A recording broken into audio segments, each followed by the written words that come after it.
So with everything you have on your plate, what does your day look like for you to be able to find time to write? It's hard, especially with where things have been the past few months. My primary source of income was the video business. That has been on pause.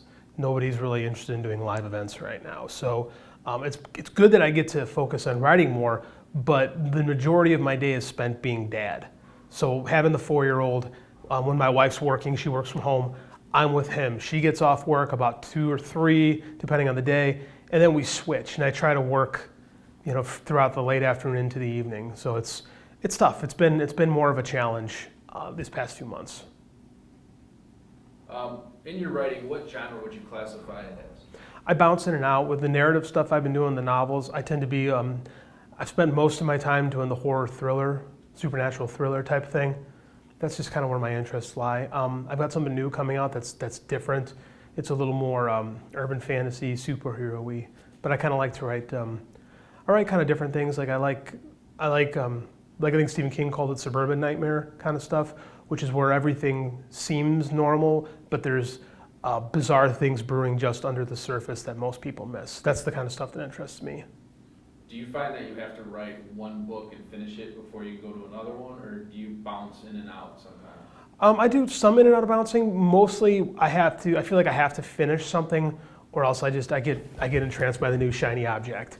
So I have to sit and finish a book, but I'm always thinking about the next one or the one after that. I got 3 or 4 down the line in my head already. So how did you decide what style you were going to write in the genres that you did? Was it just something that kind of just picked you, or was it something that you decided that you were going to go that route? So Harvest Moon was a story that I first wrote when I was in the 6th grade. It's a story about a cop that turns into a werewolf, and it's always grown up with me. It's evolved with me, and it became what it became. And obviously, at 40, I'm different than I was at 12. But this kind of stuff has always interested me, like the macabre and the occult is always. I've had this fear and fascination of it since I was a little kid. I remember my mom was watching this Geraldo Rivera special in probably 1988, and it was on Satanism. Again, this is in the 80s, and we weren't allowed to watch it. And the fact that we weren't allowed to watch it made it even scarier for me because my brain got to fill in the gaps. And because of that, I've always been interested in that stuff. And when I had a chance to do my own writing, my brain just naturally drifts to this kind of thing. Do you have to do research on your books to be able to finish some of them, or is it just stuff that just comes natural? I constantly research stuff. I think one thing that makes my writing stand out a little bit is I tend to talk about a surrounding. I tend to talk about what something looks like. So like when I was writing Harvest Moon, it takes place in Chicago. So I drove to the neighborhoods and I walked around them. I took some pictures and I try to get a feel of it. When I write about other places, I spend time on Google. I look at Google Maps. I try to figure out the street corners and stuff like that. I try to give it as much of an authentic twist to it as I can, to make it seem like I've been there even if I'm not. I'm constantly researching stories or ideas. Just yesterday I Googled strange animal attacks, and there's a ton of stuff on this, just so you can take a little snippet of reality, and it gives a verisimilitude to your work that makes it feel more real, even if you're writing about the stuff that I'm writing about. Out of all your books and stuff that you've written so far, who's your least favorite main character? My least favorite main character? Yeah. I don't have one. You don't have one? Nope. I write what I like. If I don't like something, I don't write. There's been times I've started things and put them away because I didn't feel it. But as far as a character goes, I like my characters, even the ones I kill, even the ones that are villains. I build them because I create them. So I've never had a character I don't like. Other than your own books, what are your top books that you've read? I'm a huge Stephen King fan. Stephen King is probably the biggest influence on my work. I'm a huge Brad Meltzer fan. I love Brad Meltzer. Classic stuff. Lord of the Flies was my favorite book that I read in high school. But those are the ones I really like Stephen King. Mark Dawson's a guy that I've been reading a lot lately, just as far as a businessman and as an author. I really connect with his stuff.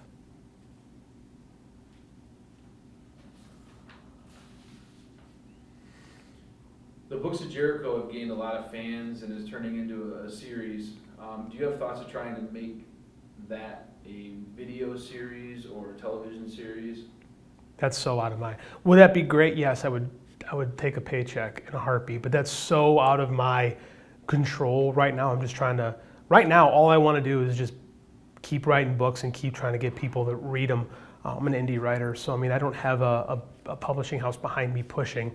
So everyone that reads the book is someone that I've had to find on my own. And like, I think that's really cart before the horse kind of things. Like, I just want to write books, and if someone else wants to make them, cool, I'll take a paycheck. But you know, my focus right now is how do I get better? How do I keep improving? What's the biggest accomplishment you'd say in your life so far? My son. That's a cheesy answer, but I mean, like I've done a lot of things. Like I'm a bucket list person, definitely. Like I wrestled in college. I've made movies. I've written comics. Like I've done projects. And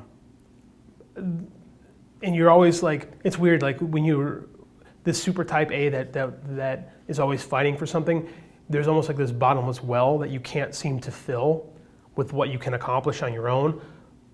But with being a dad, it's the most accomplished I've ever felt with anything. So literally, it's what I love doing more than anything, is just spending time with my kid. As corny as it is, it's the truth. With that being said, has being a dad changed your writing?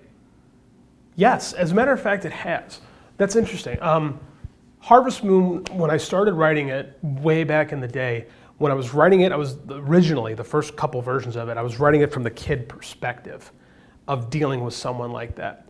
Becoming a dad, while I wrote the final version of it, changed my perception of it a little bit, because I was able to put instead of like looking onto the main character, I was able to kind of switch it a little bit and have some different perspective of the main character and what would you do if you knew that you were going to kill your own son? How would you handle that?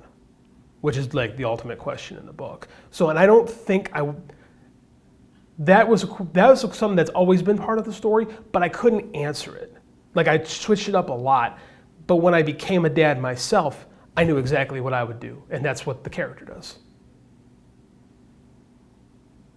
What's next for you as far as your writing and your books? Do you already have another one in the works? I have so much stuff. Just this week I put out Apex, my new book from my new Vision Quest series. In July, I'm going to start a Kickstarter to relaunch the books, the Harvest Moon series with a new cover, new kind of a focus. Just trying to reach out from fans that might not hang out on Amazon all the time. And then I've got 2 more Jericho books. I'm planning another series that's a little bit more traditional detective. I probably have enough for in my head right now on paper. I probably like in planning about 4 or 5 different projects. So my next year is pretty much booked up. About how long does it take you to write a book from the time that you start thinking of the idea to actually getting it on paper? Depends on the book. Harvest Moon took 25 years. Nightcrawler, the third book of Jericho, the third in the Books of Jericho series, took about a month from about 6 weeks from conception to having a final draft, to having not a final draft but an editor draft, a version to it. Like that story came together rather quickly. You know, it depends on kind of what's going on or how much the material connects. Snowblind, one of the Books of Jericho, putting the outline together took me one night. Like I knew what I wanted to do, but when I actually got in there to do it, it was a much harder book to write than I expected. But I mean, like, and it took me probably 2 months to finish that one. But I mean, a month or 2 tops, really. What do you do when you have those blocks where you just can't think of something or something doesn't sound right and you have to go back and try to fix it? I write, when I'm writing, I just write. Like the first draft is just what is just the truest form to my consciousness. When I go back, I see do things work. Normally I have a pretty tight outline, so I know exactly where I'm going when I'm writing.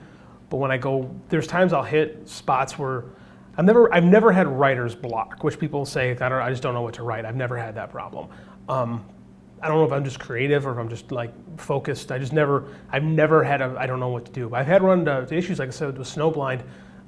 There were times that I ran and I'm like, man, I'm stuck. Like, it was more the character was stuck. And I'm like, because you're trying to put yourself in the character's mind. Like, how do I get out of this? And you have to figure it out. So normally what I'll do is I'll just walk around the house or I'll put on a podcast and let my brain drift. I'll do something completely different. Go work out, just go do something else to get your brain off, and then usually I find the answer. If you were to talk to somebody just starting out in writing, what advice would you give them? Start writing. Start writing. But you're not going to be good. My first novel was terrible. I didn't know how to write narrative, but I had to do it, and then I had to rewrite it, and then I had to rewrite it again, and then I had to rewrite it again. Once you've written about 1 million words, you start to get an understanding of your voice, and it takes that long. It takes 1 million words to figure out not even what you're doing, but you need to figure out how you write, and you're always constantly learning. So the only way to start is just write. Take courses. There's tons of information online. Take advice, but the best thing you can do is sit down at the computer and start writing.